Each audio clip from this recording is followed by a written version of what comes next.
আজকে ছিল আমার ডিউটির তৃতীয় দিন, আর এই দেখো তৃতীয় দিনে আমি চলে যাচ্ছি। আর যেহেতু আমার একা রেল লাইন পেরোতে ভয় লাগে, তাই মায়ের সঙ্গেই পেরিয়ে যাচ্ছি। এই যে পেরিয়ে গেলাম, আর আমাদের মাঠের রাস্তাতে একটা মায়ের থান পড়ে, তো আমরা মায়ের থানের কাছে একটু মাথা নত করলাম। মাঠে যেই যাক না কেন মায়ের থানে একটু প্রণাম করে যাই। তারপর আবার হাঁটতে শুরু করলাম।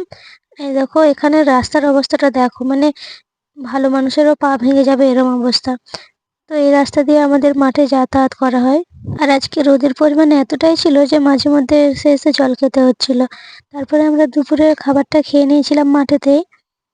আর ফাইনালি দেখো আমার এইটুকুনি কাটতে বাকি আছে, বাকি সব কাটা হয়ে গেছে, মানে পুরোপুরি কমপ্লিট করতে পেরেছি। আর যেটুকুনি বাকি ছিল সেটা মা কেটে নিল, তারপর মা ঘাস কেটেছিল, সেই ঘাসগুলো বস্তায় ভরে নিচ্ছে। তারপর দুজনে হাঁটতে হাঁটতে বাড়ি চলে আসলাম। আর এখানে শুধু দেখো লোকের ধান জমির উপর দিয়ে আমরা কিরকম হেঁটে যাচ্ছি। যাদের জমি তারা যদি একবার জানতে পারে তাহলে আমাদের কপালে দুঃখ আছে।